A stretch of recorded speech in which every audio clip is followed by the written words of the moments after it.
सभा की कार्यवाही 2 बजे तक स्थगित की जाती है। अत्याचार नहीं चलेगा, तानाशाही बंद करो, तानाशाही नहीं चलेगी।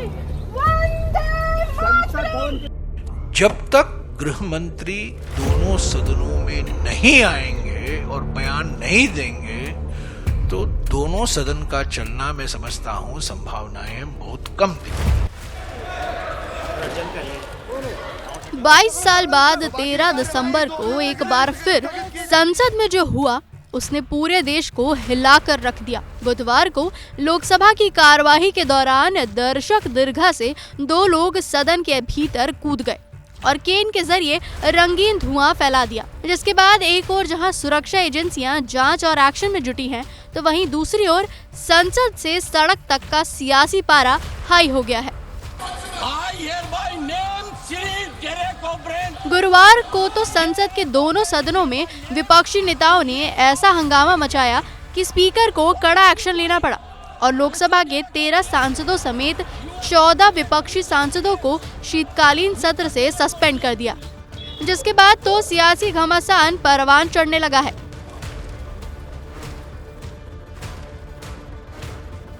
निलंबित किए गए विपक्षी सांसदों ने शुक्रवार को संसद परिसर में प्रदर्शन किया। इन सांसदों ने हाथों में तख्तियां लेकर संसद परिसर में महात्मा गांधी की प्रतिमा के समक्ष और संसद भवन के मकर द्वार के पास धरना दिया और गृह मंत्री शाह से घटना पर जवाब देने की मांग दोहराई। कोई राजनीति हमारे करने की कोई मंशा नहीं थी कभी भी, आज भी, क्योंकि सदन हम सबका है।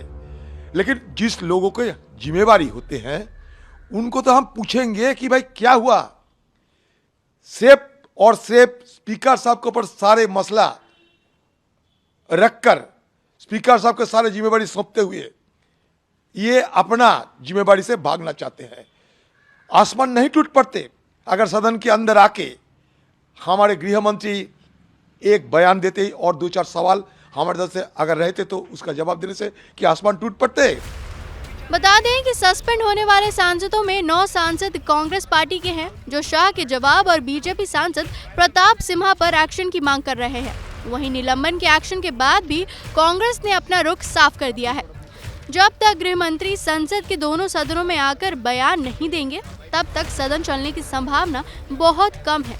हमारे ओर से खड़गे जी, कांग्रेस अध्यक्ष, लीडर ऑफ द ऑपोजिशन और सभी इंडिया पार्टी के फ्लोर लीडर के ओर से उन्होंने राज्यसभा के चेयरमैन को अवगत कराया है कि ये मांग है हमारी, गृह मंत्री आए, सदन में बयान दें, जो सवाल उठेंगे उसका जवाब भी दे सकते हैं और उसके बाद सदन की कार्रवाई चलेगी। ये सारे सांसद लोकसभा में और राज्यसभा में एक ही मांग कर रहे थे कि गृह मंत्री आए, सदन में बयान दें और जो बीजेपी के सांसद, मैसूरू के सांसद की भूमिका है उस पर कुछ टिप्पणियां करें, कुछ जानकारी दें, उनके खिलाफ क्या कार्रवाई होगी।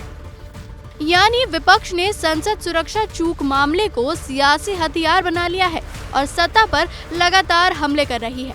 बहरहाल अब देखना है कि सत्ता पक्ष अपनी ओर से कांग्रेस समेत बाकी विपक्षी दलों को इस हमले का क्या करारा जवाब देती है।